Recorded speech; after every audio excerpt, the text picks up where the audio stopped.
everyone, this is King Crypto, one of the fastest growing crypto channels in YouTube. I started last week at 50 subscribers and now I'm already at about 10,000, and I'm sure by the time I make this video it probably will be at 10,000. So I just want to say, for all the subscribers out there, thank you so much.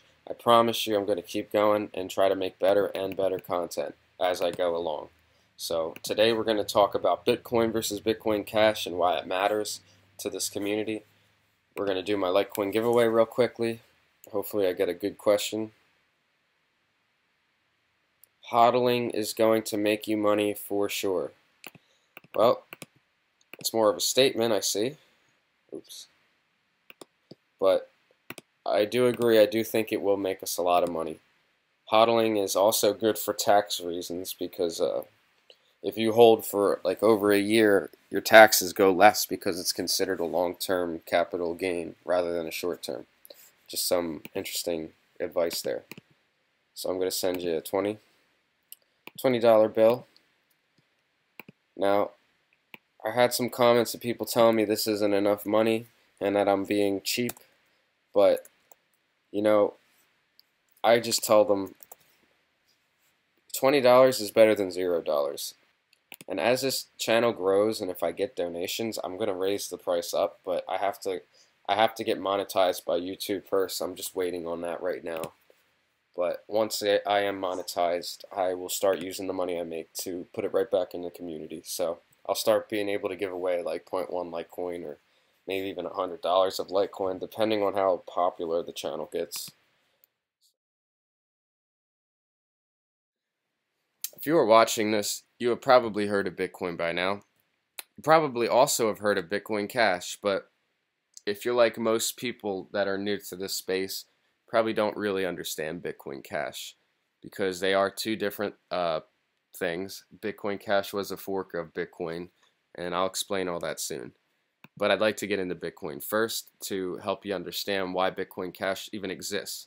So Bitcoin was created a year after the financial crisis in 2008 when the housing market crashed, right? The bubble popped. A lot of people's lives were in financial ruin after that. I've seen it with my own eyes, with my own family, with a lot of my friends.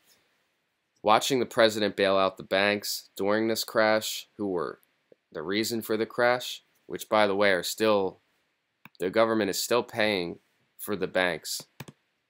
If you can read here, 4.6 trillion was paid already, and they still have 16.8 trillion dollars. So that's about $12 trillion that still has to be paid. And see, things like this, when government steps in like this, you can see that our money isn't just coming from the sky, it has to be printed out. And because of this inflation, we can see that our dollar is losing its value, even from 7 years now.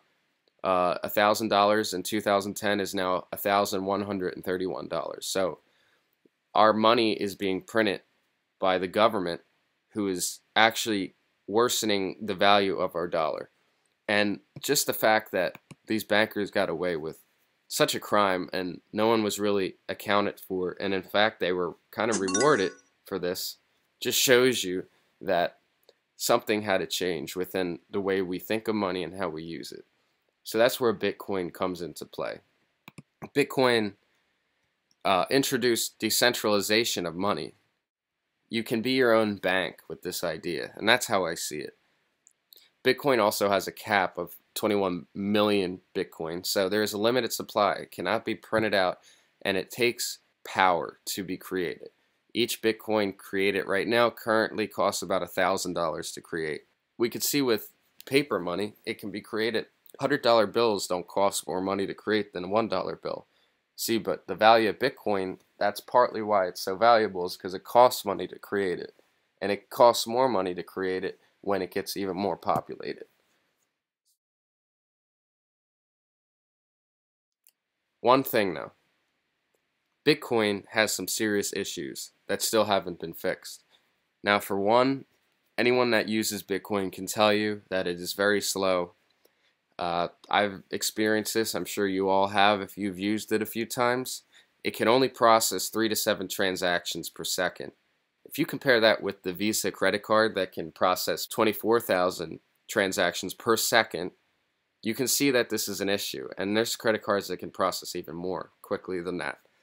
Now, the second problem is that Bitcoin costs a lot of money to send too, and I've had that problem too. So as a rule of thumb, I don't even use Bitcoin to send things because of those issues, and I convert it to Litecoin because Litecoin is 4 times faster than Bitcoin, and it's also way cheaper than Bitcoin. So that's just how I do it. Bitcoin Cash was created on August 1st, and it was a hard fork of Bitcoin, and they changed the protocol so that it can perform 28 to 34 transactions per second, and it costs a lot less than Bitcoin to send. And they have kind of like lanes from 1 megabyte all the way to 8 megabytes, and they're all different lanes for different blockchains. I hope I said that correctly. I might have messed it up a little bit, but that's the general idea. So pretty much Bitcoin Cash, the miners created it to fix the issues of scalability, and you'll hear that a lot on the crypto space. And it just means it's talking about Bitcoin's capacity to like cope or perform under increased or expanding workload. And they also wanted to fix the costs and the speed, which they kind of did do. Now, in regards to speed, Bitcoin Cash and Bitcoin are still kind of at the same spot. They designed Bitcoin Cash to be a lot like Bitcoin. So the speed is still 10 minutes, 10 to 15 minutes for Bitcoin Cash, but the transactions are cheaper. Bitcoin Cash is a controversial topic in this space, and that's mainly because of the spokesperson for Bitcoin Cash, Roger Ver. Now, first thing about Roger Ver is he has the majority of his crypto money into Bitcoin Cash, so he has skin in this game. So he obviously, if you have a lot of money in one of these coins, you're going to promote it like hard. And he goes out to different outlets, news outlets, and pretty much says Bitcoin Cash is the real Bitcoin. His team also seems to do some very shady things. For example, over a week ago, Coinbase added Bitcoin Cash onto their exchange, but it happened unexpectedly, and no one that has a Coinbase account knew about it except, well, allegedly inside traders knew about it. And it doesn't give a lot of credibility to Bitcoin Cash, for one thing. Now, what makes this story more strange is that CNBC's Fast Money started seemingly promoting Bitcoin Cash. As we can see here, check out in addition to Coinbase, they started reposting Roger Ver, him saying Bitcoin Cash is the real Bitcoin. Bitcoin Jesus on tomorrow, deal with it. I don't even understand. It seems like a child is using this account at this point. But to make it worse, he's scheduled to appear the next day, and then Coinbase just happened to release Bitcoin Cash the day before. So it seemed like a conspiracy. And not only this, but this inside trading seemed to be caught by some people. I was looking at this. Pretty interesting to see that people in Coinbase were, it is human nature. People are probably going to talk about these kind of things if they work at a place like Coinbase and they have money to make. So as a result, we saw some serious market manipulation for Bitcoin Cash. And here you can even kind of see where the inside trading began. Right around here. This is when the news was starting to get spread. And this is when we see Bitcoin Cash on the marketplace. And if you remember, if you were part of this, you would know that Bitcoin Cash was worth $9,500 on Coinbase. So it was just really bad timing for Coinbase. They should have announced what was going to happen before all of this. And it caused their server to crash on GDAX. No one could pull out any money. So to me, it seemed planned. Especially with Roger Ver showing up on CNBC the next day. It just seemed very fishy to me. And when we look at the price of each coin, or how each coin moves, it's apparent how differently they're designed to me. For example, we see with Bitcoin Cash, it seems to act as a pump and dump for these news events. And it goes all the way up and comes back. I mean, there is stability and it seems every time it does go up, it comes down, but there is a new point of resistance. But with Bitcoin, I noticed that it's not exactly the same when we account for this year.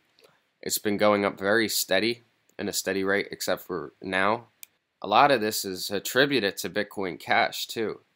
And I know that Bitcoin has been overvalued for a while, and there had to be a correction, but it's been a rough week or two with Bitcoin. So a lot of that had to do with Bitcoin Cash and the hostile takeover to me.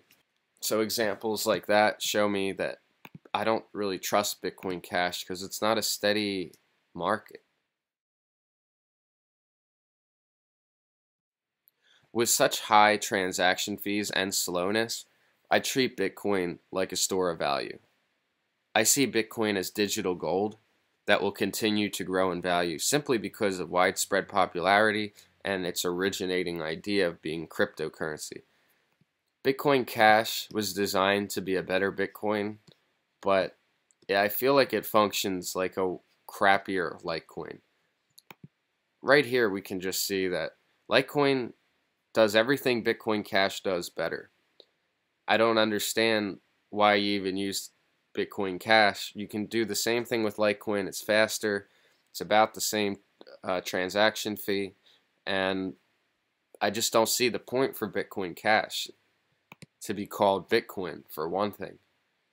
And for people that think that Bitcoin Cash is going to take over, let me show you something. This right here is how many transactions Bitcoin is having and how many transactions Bitcoin Cash has. Let's watch.